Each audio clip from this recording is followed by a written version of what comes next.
realidad somos, como lo has recordado en tu introducción al programa, una sociedad milenaria. No solamente una sociedad milenaria, sino una sociedad milenaria que creó una civilización. Somos cuna de civilización. Entonces, entre esta sociedad que tiene casi 10.000 años de historia, que ha creado un sentido de la vida, de la muerte, de la comunidad, de la enfermedad, de la salud, del amor, de la guerra, que ha creado una civilización, tenemos un Estado que va a cumplir apenas 200 años. En realidad es un Estado adolescente. Y si tú miras la historia del siglo XX peruano, vas a ver que hemos tenido 4 o 5 momentos en los cuales el país tuvo un excedente repentino. Te menciono uno, por ejemplo, para poner un ejemplo, el guano. Encontramos un excedente repentino, tuvimos la posibilidad de fincar ese excedente en el país y producir desarrollo, pero no hicimos eso. Tuvimos como cuando uno tiene una gran fiesta, una gran borrachera, y al día siguiente amanece la casa tirada, las botellas rotas, los cigarros. No hay ni resaca. No hay ni resaca. Entonces, eso nos ha ocurrido 4 o 5 veces en la historia del Perú. La última ha sido el superciclo de los metales. Enormes precios, grandes ingresos, que finalmente, a la vuelta del proceso, algunas cosas han quedado, pero seguimos teniendo la dificultad de que no hemos logrado desarrollar el país e incluir a la mayoría de la población en los beneficios del crecimiento. Y ahí estamos.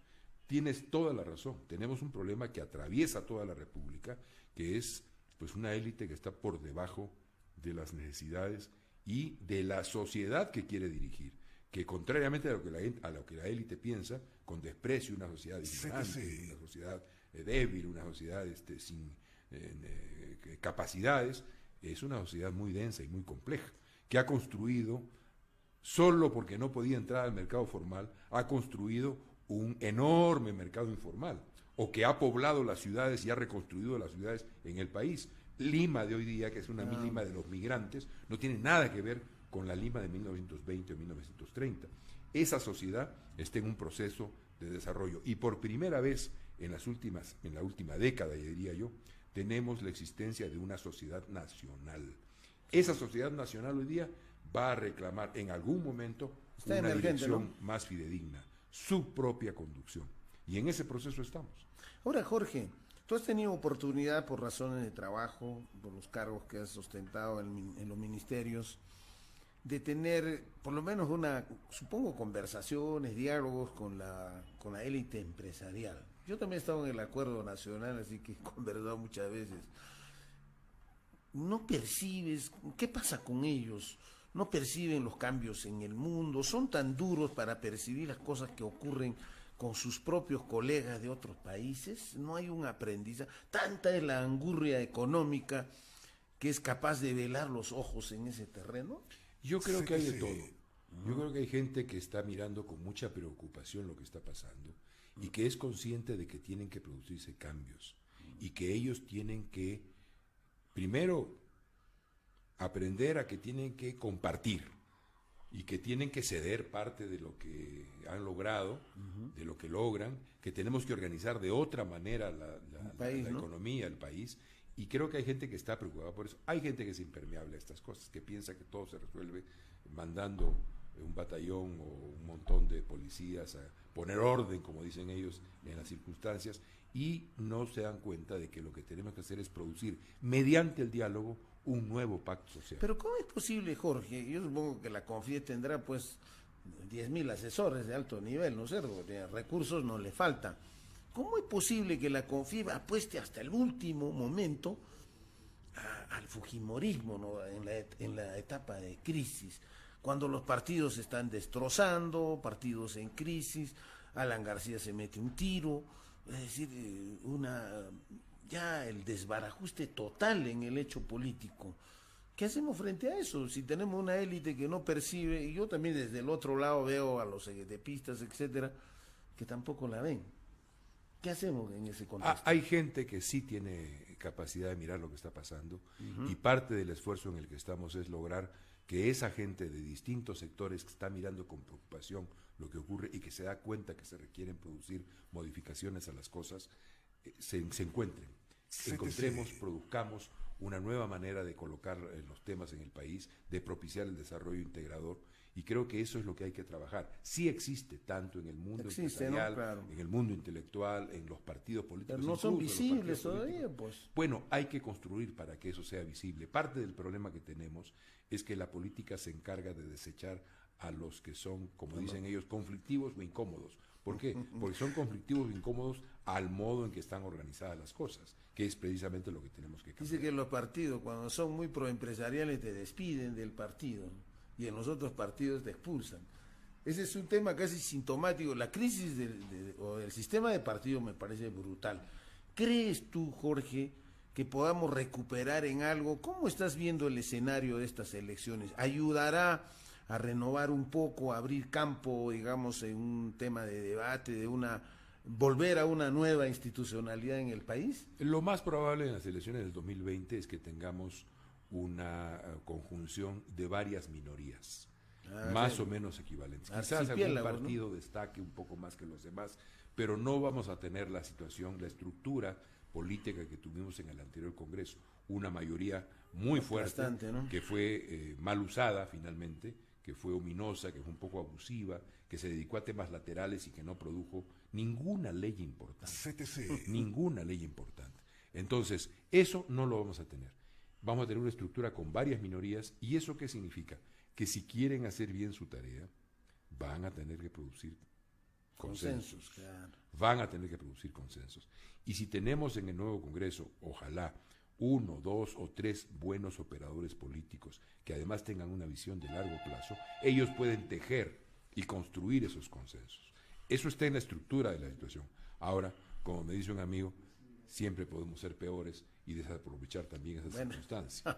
Eso ya sería terrible, ¿no? Sería terrible. Creo que además hay una presión de la sociedad en la dirección de ciertos cambios. Por lo demás, la agenda de ese nuevo Congreso es muy precisa. Claro. No tiene margen, mucho margen para desviarse. Pero ¿crees tú que pueda sentar las bases, digamos, del próximo Congreso, de la nueva cancha política? ¿Crees que pueda abrir? Porque hay mucha gente que dice, tiene que hacer las reformas que no se ha hecho, pero tú estás hablando de fragmentación y llegar a una posición común en eso bastante complicado. ¿Crees que hagan sus posibilidades? Yo creo que ellos tienen básicamente 3 tareas. La primera es revisar el presupuesto que por primera vez en nuestra historia se ha aprobado por decreto de urgencia. Ese Congreso tiene la obligación de revisar el presupuesto del 2020 y me imagino que lo va a hacer. La segunda tarea es concluir la reforma político electoral, pendiente, ¿no?, de modo que facilite el ingreso de nuevos partidos y de nuevos actores a la vida política nacional. Y la tercera tarea es concluir también y abrir otros procesos que no se han hecho de reforma del Poder Judicial. Necesitamos urgentemente producir una reforma de ese Poder Judicial que todos sabemos que no funciona, o mejor dicho, que funciona cuando hay dinero que lo aceite. El que tiene dinero tiene toda la injusticia que pueda querer. La gente que no tiene dinero no tendrá nunca justicia. Y ahora, Jorge, tú en ese contexto estás en un emprendimiento, he leído por ahí que estás más o menos queriendo ingresar a la política más directamente. ¿Estás proyectando algo? Sí, nosotros estamos, a partir de mi salida, como tú sabes, yo estuve en el Ministerio de Defensa, me tocó enfrentar el fenómeno del niño costero. Creo que lo hicimos bien, rápido, atendimos a toda la población que necesitaba ser atendida. Esto es un hecho. Y a partir de mi salida, porque digamos no estaba de acuerdo con el modo en que se produjo el indulto del señor Fujimori, se lo dije al presidente Kuczynski, no me parecía que ni era la forma ni era el momento de hacerlo, no me parecía un indulto humanitario, estaba muy tomado por la circunstancia política del momento.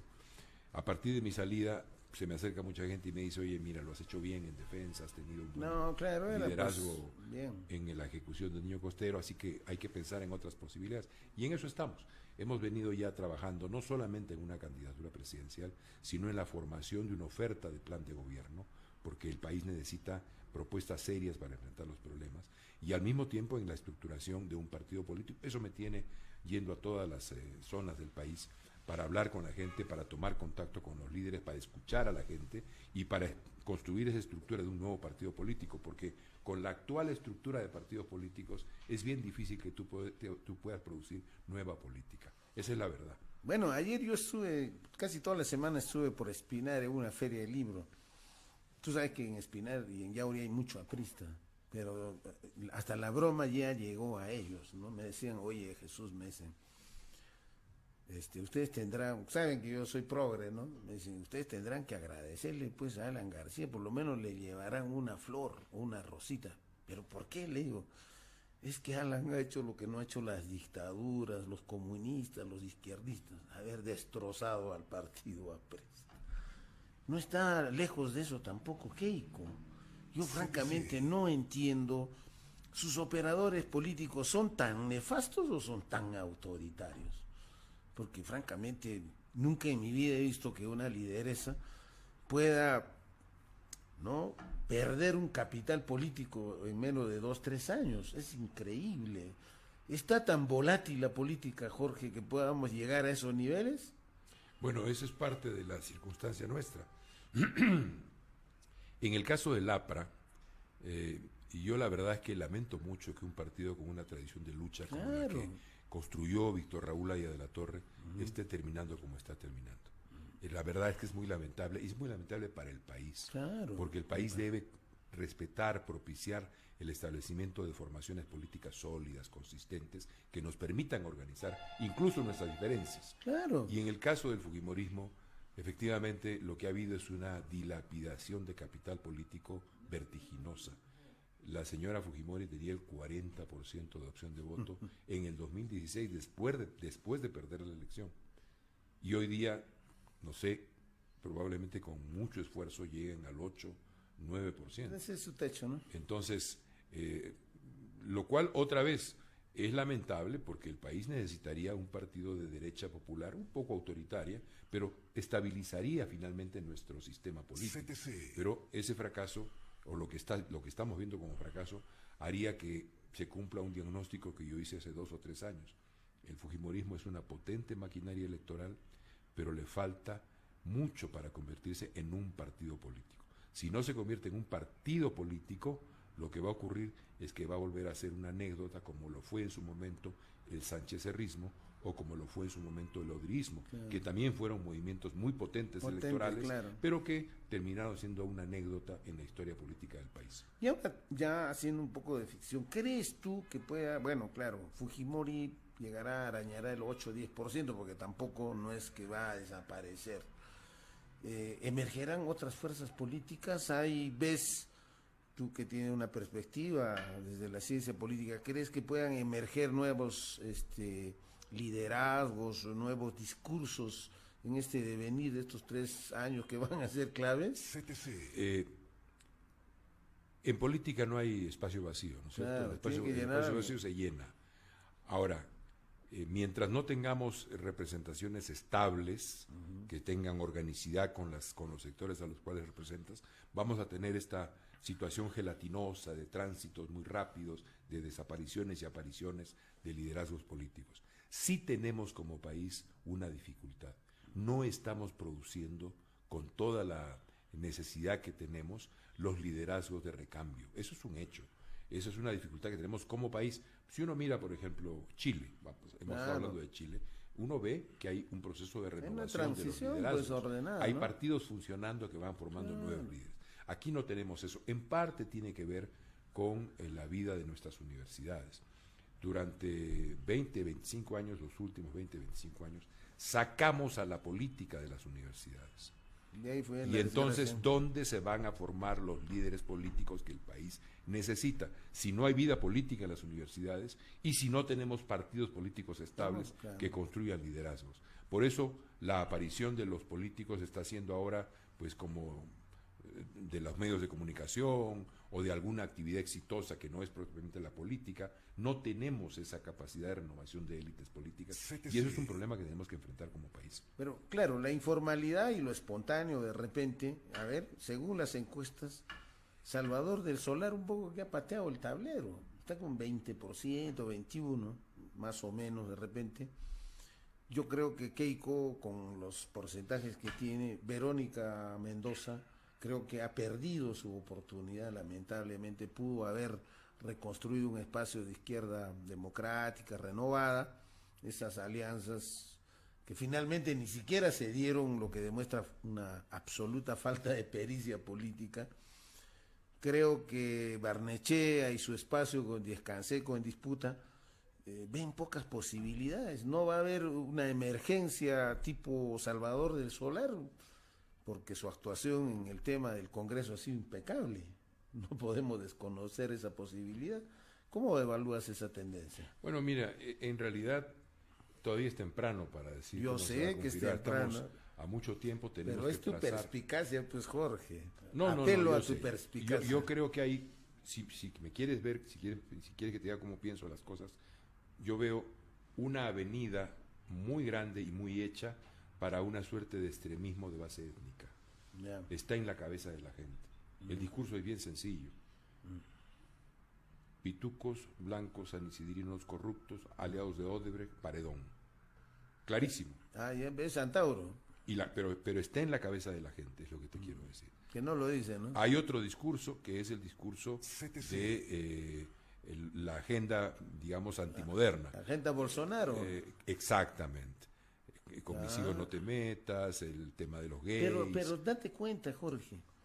Es Loco Antauro, y por otro lado es el nuevo estreno de Mulder, lamentable de Mulder, Franco, y del propio Fujimorismo, ¿no es cierto? Tú escuchas a la Bartra, están en un discurso Bolsonaro, o sea, se han copiado, de repente sus operadores políticos les han diseñado eso.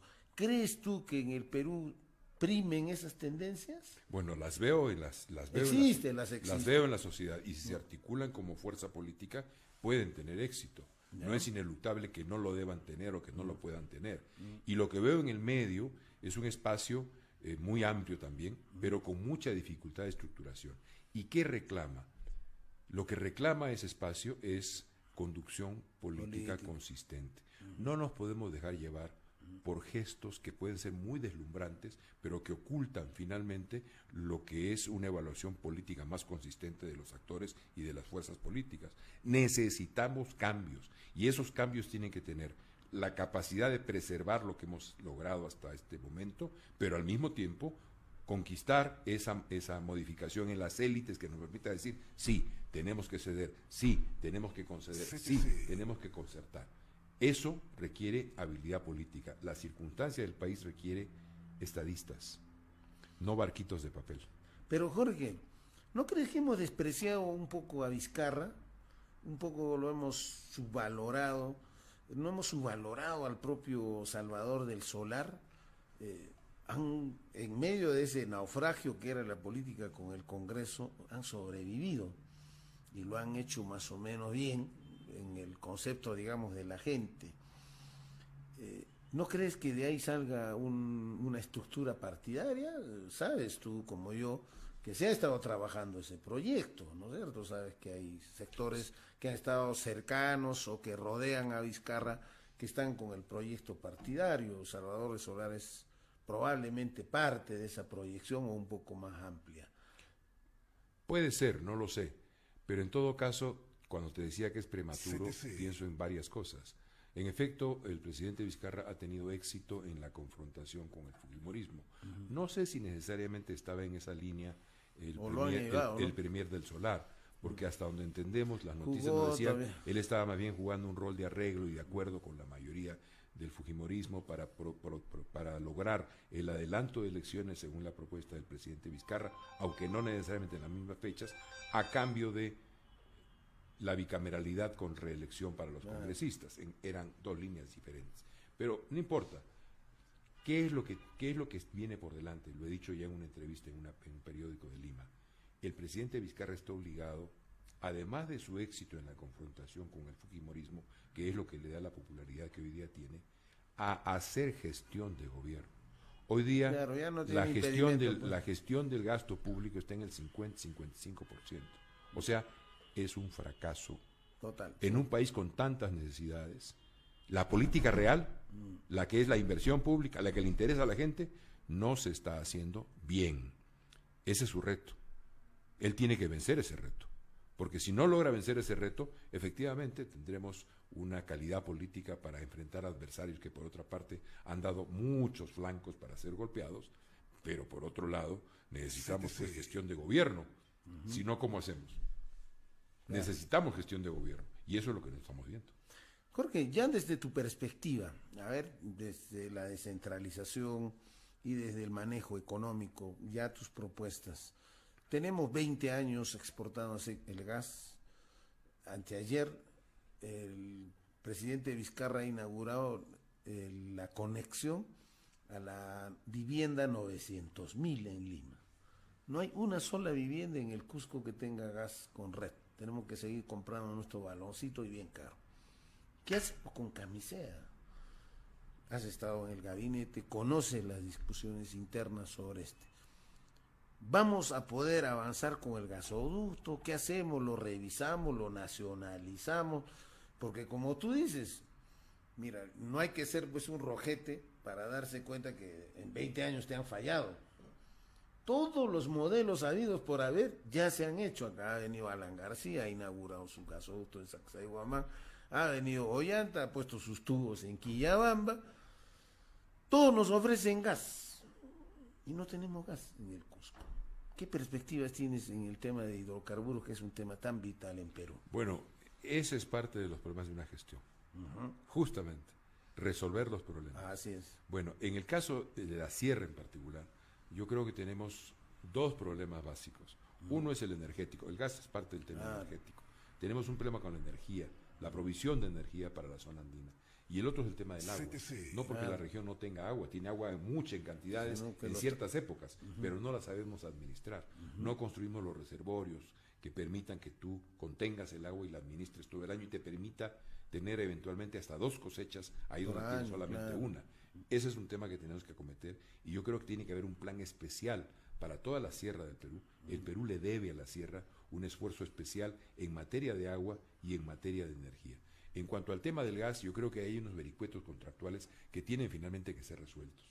Si es que no se resuelve, pues hay que decir, no se puede resolver, no engañemos a la gente. Claro, hay que decirlo. Y marchemos en otra dirección, porque lo que sí tenemos que hacer es proveer de energía a las zonas andinas y al sur del país. Vuelvo a repetir, el Perú le debe al sur andino. Pero ahí vas a tener pues 2 pies que resolver. Comparto contigo totalmente el tema agrario. Es una vergüenza que los términos de inversión en agricultura sean los más nefastos, los más bajos. Es increíble. Y en el tema energético, ¿qué otro tema más tienes que enfocar en la, digamos, en la estructura básica de tu visión de país? Bueno, el primero es recuperar el estado de la corrupción. Si tenemos un estado corrupto, capturado por intereses particulares que se basan en la corrupción, no vamos a tener desarrollo. No nos engañemos, con estado corrupto no hay desarrollo. Entonces, la primera tarea es recuperar el Estado para el interés general, para que piense en nombre de todos y no solamente de aquellos que sobornando a la autoridad han capturado el Estado. Tenemos que recuperar el Estado. Lo segundo, que también tiene que ver con ese razonamiento del Estado, esta vieja idea que te decía de Guamán Poma de Ayala, que la sociedad gobierne su Estado. Lo segundo es generar políticas contra las desigualdades. Yo estoy ahora aquí en el Cusco. Hay zonas en la ciudad en las cuales no hay internet, no hay conexión en internet. Claro. Eso es parte de las desigualdades. Sí, pues. Tenemos que tener un suelo parejo para todos, pero podemos extendernos, podemos ver salud, podemos ver educación, podemos ver seguridad. No tenemos un país que ofrezca igualdad de oportunidades a todas sus regiones y a todas sus poblaciones. Y eso es un tema que tenemos que enfrentar. Tercera cosa que me parece relevante para acometer los problemas: ciencia y tecnología. Estamos entrando a la economía del conocimiento. Claro. Se va a producir de un modo distinto a como hemos conocido que se producía. Y tenemos un gap, una ventaja enorme con el bono demográfico del que hablan los demógrafos. Los próximos 30 años vamos a tener una población mayoritariamente joven en condiciones de trabajar. Tenemos que capacitar a esa población para que se inserte en la economía del conocimiento, para que sea experta en el manejo de las nuevas tecnologías, para que tenga la capacidad de innovar científica y tecnológicamente y de esa manera propiciemos el desarrollo del país. Y eso supone, derivado en política sectorial, por ejemplo, reorientar nuestra estrategia en política educativa. Estuvimos durante los últimos 50 años abocados a lograr la cobertura y básicamente concentrados en la educación básica. Necesitamos reorientar eso. No que no querramos la cobertura, claro que tenemos que tenerla, pero necesitamos concentrarnos, creo yo, en educación secundaria, en educación técnica a la que la tenemos abandonada y en mejorar la calidad de nuestras universidades. La ley que propició el general Mora en materia de educación, que da como resultado la SUNEDU, tiene sus virtudes, pero no debemos olvidar que es una ley de mínimos. Es una ley para evitar que las universidades se conviertan en sitios de estafa a los jóvenes y a las familias. Necesitamos una ley de máximos y el Estado peruano debería proponerse como una tarea de todos lograr tener entre las primeras 100 universidades del mundo una o dos universidades peruanas. No veo por qué no tengamos las capacidades y las calidades para hacerlo. Junto con estas cosas tenemos que desarrollar políticas territoriales. Hemos hablado de la sierra, desde el norte hasta el sur, particularmente la sierra surandina, pero ahí tenemos la necesidad de un plan territorial, no de políticas sectoriales, de un plan que integre territorialmente todas las políticas. Te puedo hablar de la Amazonía, es nuestro horizonte de futuro. La seguimos mirando con ojos del siglo XIX. Vemos gas, petróleo y madera, pero no vemos agua dulce, no vemos biodiversidad, no vemos oxígeno. Si viéramos estas cosas diferentes, tendríamos industria de la defensa, 450.000 millones de dólares al año en el mundo, industria de la cosmética, otros 450.000 millones de dólares al año en el mundo, industria de la salud, 500.000 millones de dólares al año en el mundo. ¿Qué significa eso? Significa que nosotros podemos tener parte de ese ingreso, parte de esa riqueza, pero supone un esfuerzo de Estado para generar la masa de jóvenes científicos que sean especializados en bosques tropicales y nos permitan desarrollar el país de esa manera. Bueno, podemos seguir. Yo pero sé. Veo que el tiempo nos estamos acogota. El señor de los temblores nos está persiguiendo. Jorge. Y no hay que meterse con el señor de los temblores. Con Taitacho no hay que meterse. Hay que mirarlo, aunque sea de lejitos, pero hay que estar con él. Porque de los temblores no nos vamos a salvar. No. Ya tenemos que acostumbrarnos en todo el sur. Aunque podríamos tener un mejor comportamiento frente a los temblores. Eso es parte de las tareas que hay que hacer. Política de prevención. Jorge, antes de que me olvide, porque si no me van a crucificar los oyentes, de tema cultural. ¿Cuál es la percepción que tenemos los cusqueños sobre el Ministerio de Cultura? Lo vemos muy elitizado, muy capturado por una élite. Y además una élite muy conservadora. Y te veo eso, mira, diseccionas tú la estructura de inversiones de la Dirección de Cultura en Cusco. ¿Y con qué te das cuenta? Casi el 60% o un poquito más de inversiones para reconstruir iglesias. Pero no hay plata para reconstruir Sacsayhuamán, no hay plata para poner en valor otros recursos patrimoniales que son andinos, que son nuestros. Yo soy muy respetuoso de los cristianos, pero por lo menos que hay equidad pues en lo que trabajamos desde el Cusco. Tú has estado al pie del cañón en ese tema. ¿Cuál es la propuesta que tienes en ese tema concreto? Bueno, en el caso particularmente del Cusco, yo creo que hay que mirar el tema de una manera diferente a la que la estamos mirando. El Cusco va a tener un aeropuerto en un lugar distinto de donde está hoy día colocado. El espacio de lo que hoy es el Velasco Astete va a quedar libre, va a dejar de ser aeropuerto. Ya está en disputa. Nosotros, pero hay que pensarlo, ¿qué es lo que le conviene mejor a la ciudad? Así es. ¿Cuál es el drama que tenemos en el Cusco? Que todos los días aquello que queremos es aquello que nos hace daño. Me explico. Todos queremos que vengan más turistas al Cusco. Todos queremos. Pero más turistas en el Cusco significa más inversión en hoteles, más inversión en comercio, más inversión en restaurantes, más inversión en transporte, más inversión en servicios. Y son estas inversiones las que muchas veces atentan contra aquello que también queremos, que es nuestro patrimonio cultural en el centro histórico.